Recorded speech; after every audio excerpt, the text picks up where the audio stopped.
Hey everybody, I'm here with my daughter Riley. Riley, can you say hello? Hello. And Riley is going to help me with something today because one of the things I've learned over the past several years in making announcements in church is that week after week, you eventually tune me out. But then you hear about the announcement from somebody else and you go, oh, I didn't know our church was doing that. So Riley is going to be that other person today to tell you about something very important that's upcoming at our church. So Riley, over the last couple of weeks, we've been talking about our mission work here at this church. 2 weeks ago, we talked with Mr. John Cheshire about our mission work in downtown Atlanta, and last week we talked with Daniel White about our mission work in Cozumel, Mexico. And we've got a couple more conversations to go, but it's all leading up to Mission Sunday. So when is Mission Sunday? Next Sunday, May 2nd. That's right, next Sunday, May 2nd, and it's going to be a really great day. And what's going to happen on that day? We're going to give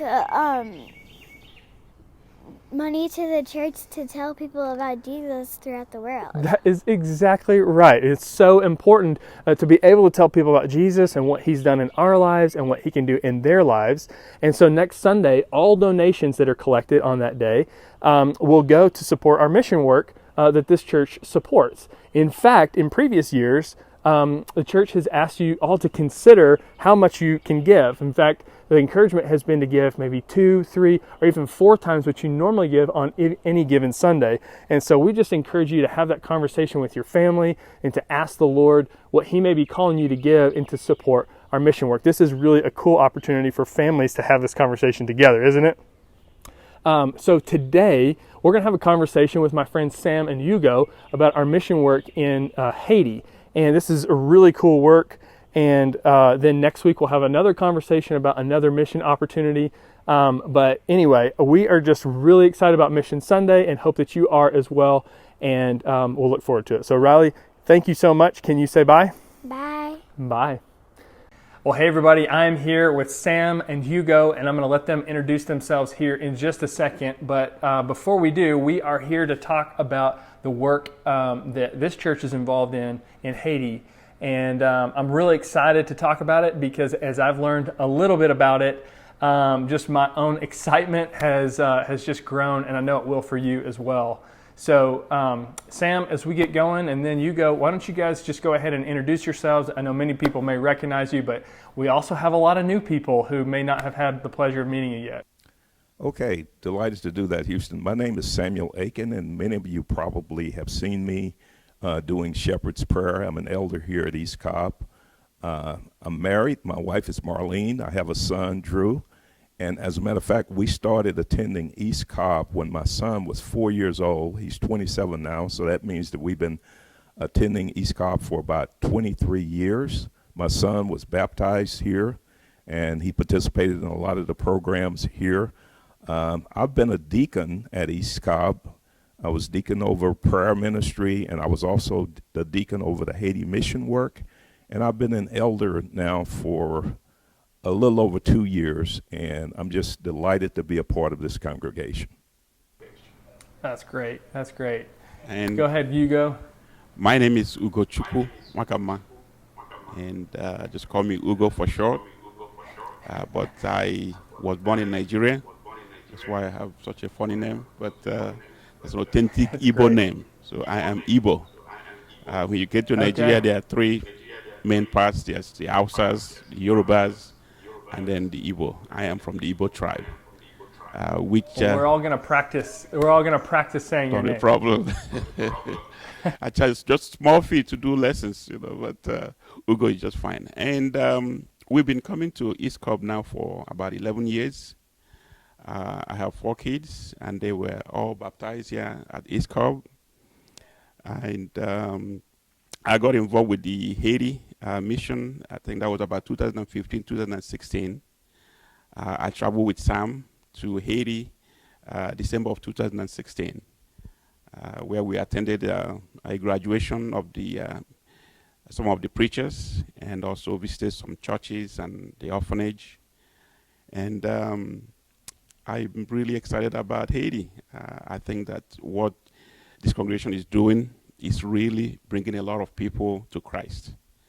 And I'm just, I can't wait for the corona to be over, so I would like to go again and just get to know Haiti a little bit better. Yeah, that's so great, and I know everyone's going to enjoy getting to know you both better, at least those who have not had the pleasure of meeting you yet. But as we get into talking about Haiti specifically and the work that we do down there, maybe y'all could just add a little bit of color on the front end about how and why we got involved as a congregation and what it looks like down there. Well, we became involved in Haiti in the 1980s, and there were a number of members from this congregation that became involved in that work. Louis and Alice Robertson, to begin with, Gary and Alicia Nolan, Todd Stewart, Cheryl Busby, Bob Busby, I'm sorry. They became involved, and ultimately we ended up supporting, and we continue to support, 3 initiatives there. We support the Center for Biblical Training, which is a Church of Christ divinity school that teaches 12 Haitian men to be Church of Christ preachers. And when these men graduate, they typically go back to their respective villages and they establish a Church of Christ, typically where one did not exist before, and they're supported by Church of Christ congregations in the United States. Our congregation supports one of those 12 slots at this institution. We also support 2 congregations that are headed up by men that graduated from the Center for Biblical Training. We support a congregation in Rankeith, Haiti, and we support a congregation that's headed up by 2 gentlemen that graduated from the Center for Biblical Training in Balas Riviere, Haiti. Rankeith, Haiti, is located in northern Haiti, and Cap Haitian, where the Center for Biblical Training is in northern Haiti as well. So the concentration of our effort is in northern Haiti. The Center for Biblical Training, which I mentioned, is run by men that graduated from the Center for Biblical Training. There are actually 3 men that run that institution. And the Haitian Christian Foundation oversees that operation, and it's a board that's comprised of member congregations that are supporting the initiative. And our congregation is on that board. Hugo is on the board representing us, and they meet every year to just make sure that everything is going well at the Center for Biblical Training. It's a wonderful program because when these men graduate, they're spreading the gospel throughout northern Haiti, and we've been blessed by being involved in this ministry. Wow, it's amazing. I know it's got such a rich history, and that was something I was delighted to hear, is how many decades at this point now this congregation has been involved down there, and so many of you have supported this ministry for a long time now. And for those of you who are new like me, and we're just still kind of learning about what all this work looks like down there, the good news is that there was a video that was filmed about maybe 6 or 7 years ago down there with Sam and Alfred Donald and a few others, as they traveled to some of these different congregations and traveled to several different places that Sam just referenced right there. And so before we get going any further with this, I'd love to just watch that video together. It's about 15 minutes long, but it really just paints such a beautiful picture of the work that the Lord is doing down there through our partnerships and through other people. So let's go ahead and cue that video, and then we'll follow up with a couple more things afterwards.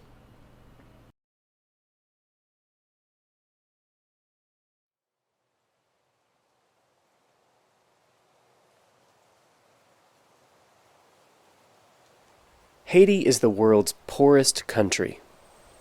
It's home to over 10 million people, 70% of whom live in poverty. That's 7 million people struggling just to get by. Most live on less than $1 a day. Yet despite these terrible conditions, hope survives, and the Church of Christ is alive and vibrant.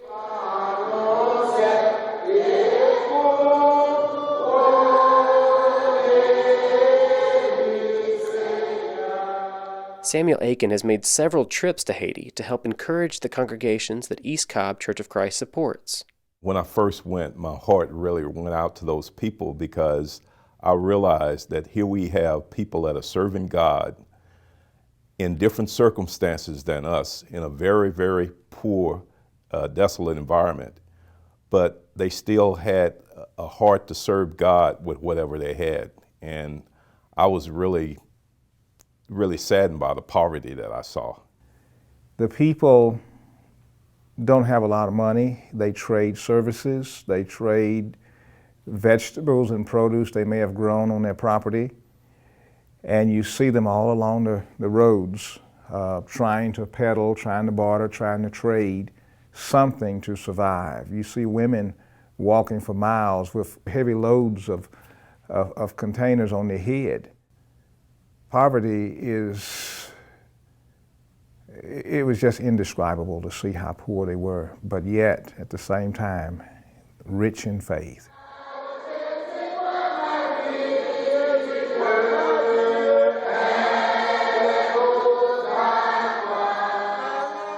The thing that I noticed in Haiti is that the people are very humble. The people that are in leadership there, they have a true love for God, and you can see it in what they do and what they say, and it comes across that they have a love for us and what we're doing to help them.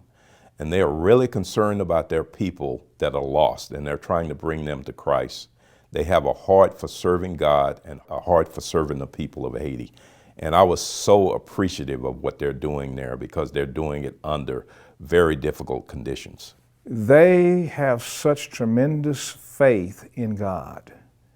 They trust God for day-to-day needs. You know, we get upset if we don't have something that's going to meet our needs for the next 2 or 3 months. They're looking at from day to day, the next meal. And they have faith in God, that God is going to provide. I see ourselves as depending upon our abilities, our skills, what our country provides, and less dependence upon God. In Haiti, the people don't have those things to fall back on. And so they have to hold on to God, they have to depend on God. And they're willing to share. It's amazing how free-hearted they are when it comes to sharing things. It puts me to shame. It's something that builds my faith up in my God to see how God was meeting the needs of the people. And even though we have so much more than they do, their faith is something that really, really is an encouragement to see. In February 2013, Samuel and Alfred visited several areas in Haiti to assess the needs and conditions of the churches, schools, and orphanages that East Cobb supports. One of the things that happened to us, which was a total surprise, was when we got to the airport in Miami, my wife and son, who were scheduled to go with me, forgot their passports. And we had to juggle our luggage immediately, and Alfred and I were left at the airport deciding whether we were going to wait or just go ahead. And we went ahead without my wife and son. I was really disappointed that my wife and son were not able to go to Haiti with me, but now that I look back on it, I know that God had a hand in it, because we would not have gone to Balas Riviera because of the dangerous conditions along the way. And we were able to serve God by tending to the needs of those people. And they were so blessed by having us there, and they showed us how much they cared.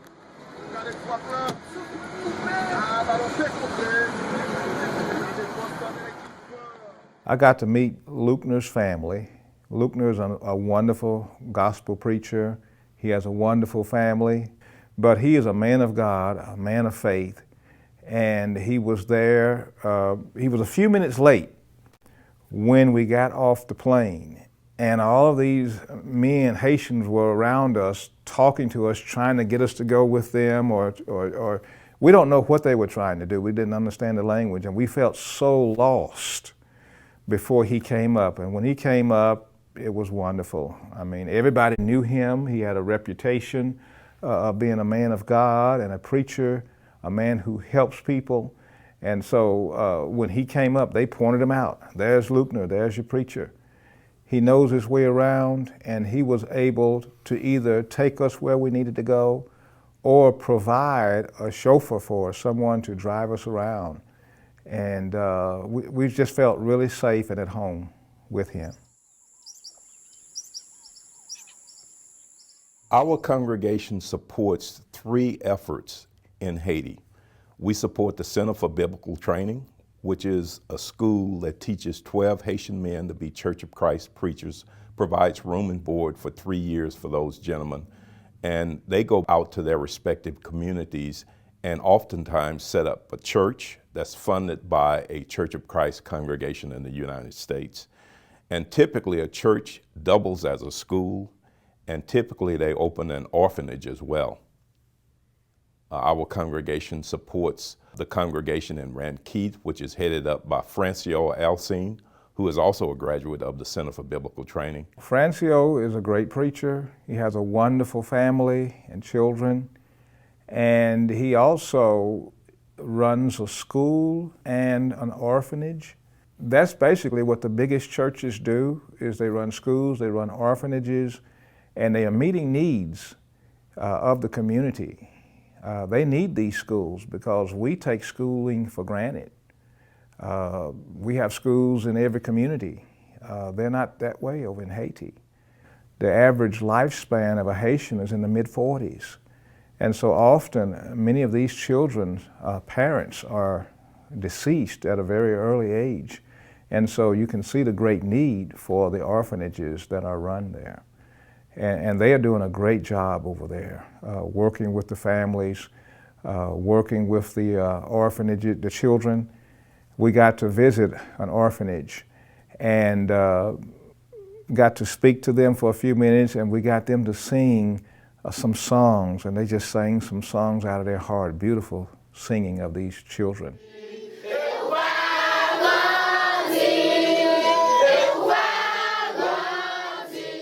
Francio and his wife are currently living with members of the congregation. They do not have a place of their own. We have a lot that we purchased for them, and we want to build a house on it. I was able to get the documentation that showed that Francio owned the property clear and outright for the church and also for the lot that he possessed. But we want to build it in phases, so we're going to begin releasing some dollars to them so that they can experience some hope in knowing that soon they will have a completed house. Brother Guy Hilaire is one of the founders of the Church of Christ in northern Haiti. He was once the mayor of Ranquet, and he set up the Church of Christ in Ranquet, and he built one of the largest churches in the northern Haiti area, and perhaps in Haiti. And he accepted Francio as his protege, and he passed away in 2009, and his gravesite is right in front of the church, and I was really saddened to see that there was no tombstone on top of his grave, and that's something that we need to take care of. We also need fences to place around the Ranquet Church of Christ to separate it from their neighbor's property.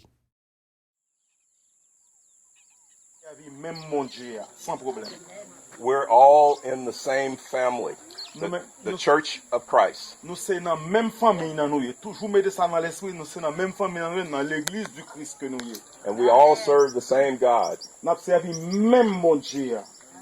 And we're supposed to love each other as members of the body of Christ. We also support Mivor Delvasine, who also graduated from the Center for Biblical Training and is heading up the Balas Riviera Church of Christ. We were able to take a trip to a very, very remote community and church. Very few missionary teams ever venture to go that far because you could only take a four-wheel vehicle so far. Then when you have to go around and across these mountains, it's only a path. So we were able to rent motorcycles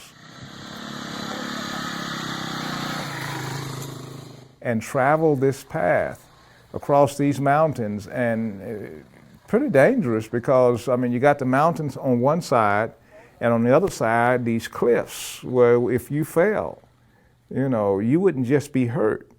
You'd be meeting your maker pretty soon. We had to put our faith in these young men and their ability to ride these cycles across these cliffs. And I made sure I had my camera going because if it had been my last trip and the last thing, they would have seen exactly what happened as I went down the cliff. You got to have good physical stamina. Oh, yeah.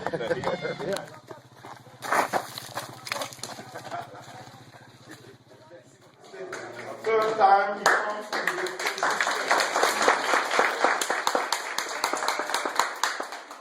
They were so elated. They were so happy that a missionary team came to visit them and to see their needs. And I was blessed for the trip too, because it increased our faith just to go. Mevoy, who heads up the Balas Riviere congregation, was ill, and we were very blessed to have Egwad graduate from the Center for Biblical Training, and he went back to Balas Riviere, and he has been supporting Mevoy in that ministry, and that has been a tremendous blessing to that area. Mevoy, of course, suffers from TB, and eventually we're going to have some major surgery done or work done to support him.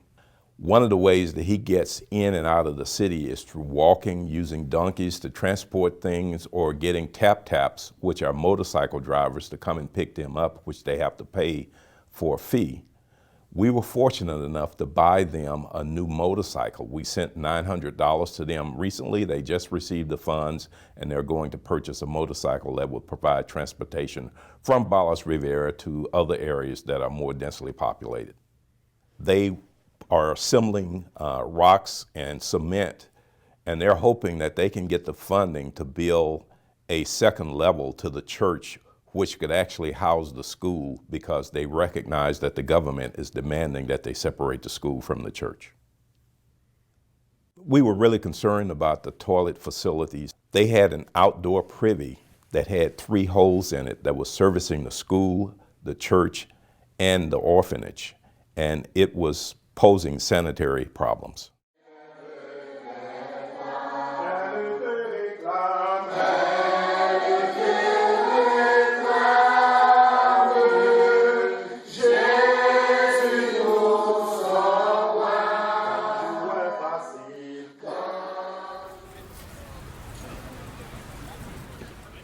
I'm sure that everyone recalls when we sent all of those items to Haiti to support them in the midst of the earthquake.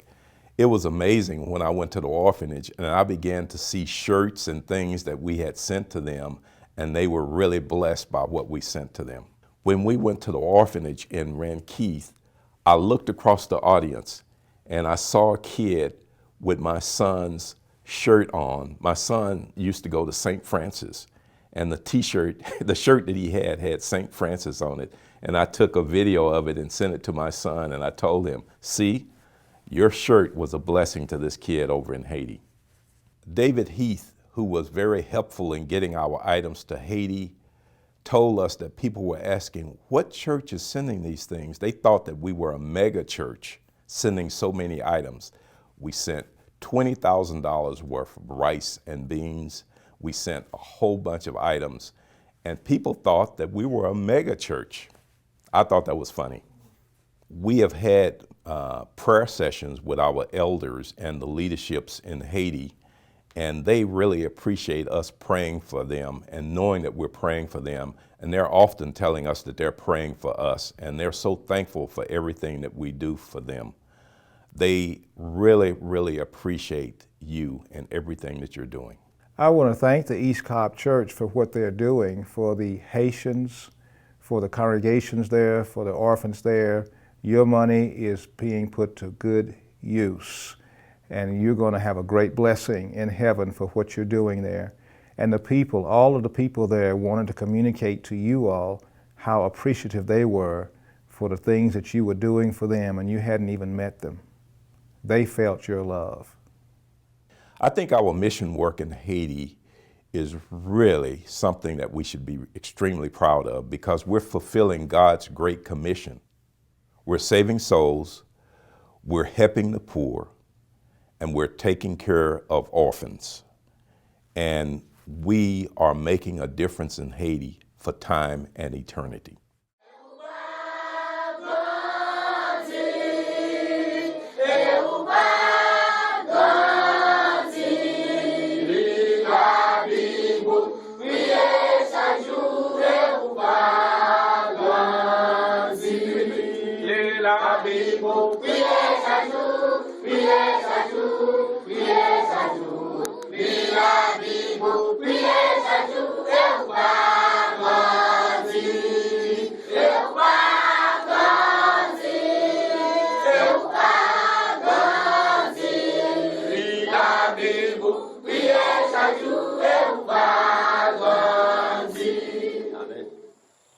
Please continue to pray for brothers Francio, Mivoy, Edward, and Luchner, their families, and all of the congregations in Haiti.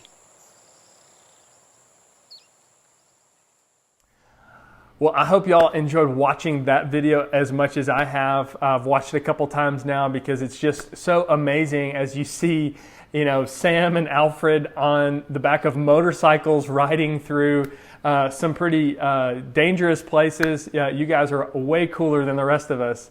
But I've really enjoyed that video. And Sam, there were a couple needs that the congregations had down there, and some of the individuals that were referenced in that video that's now maybe 6 or 7 years old. So I thought it might be helpful for those watching. What's the status on some of those needs now? Sure, I'll be happy to share some of the things that we've done since that video.